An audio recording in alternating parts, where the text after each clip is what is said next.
Okay, so I am meteorologist Steve Krasnowski. This is your weather scoop, storm scoop for weather briefings, and it's Monday afternoon around 5 o'clock.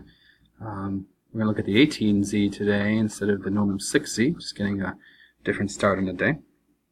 And there's some changes coming, a couple patterns, especially for the areas that we look at that have been dying for snow. I think we're finally going to see our ways of getting it. And just want to quickly move through the GFS and show you some of the products that we have that are going to support this storm here. So this is yesterday's system that slowly made its way through, dropping a good swath of snow, but just a little south of New York City for that big action. And now we're dealing with the remnants, the really, really cold air filtered behind it.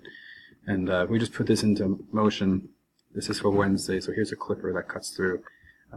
This is Wednesday evening. Nothing to really worry about there. We have another low pressure system. This is going to be a culprit for later in the week for the east, but brings some snows to the Colorado Rockies and dies out there before reforming. And you can see very similar track to the last storm that came through this weekend. And this will be a runner, but it's going to have a little bit more of a northerly tilt. So it will get some of those areas that missed out last time. And it's kind of the segue.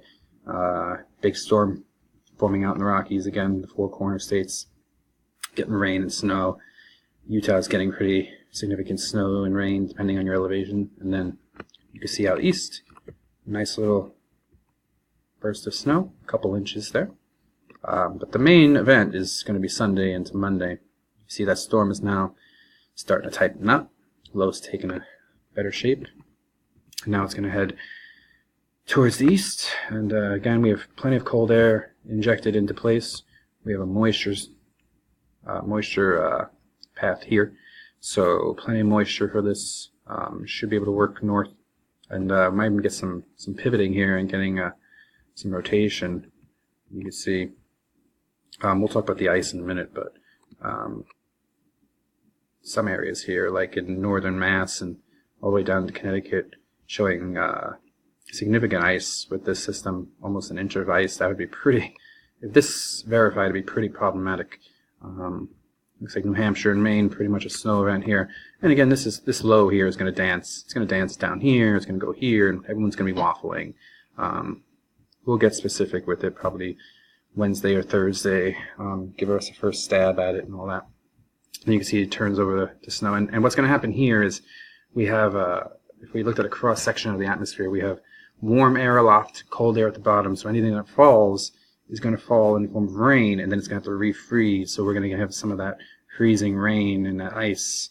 So we have to look at keep a close eye on the thermal profiles of the areas and the precip and the storm. So that pushes out, you can see, but that lasts almost until, Monday night.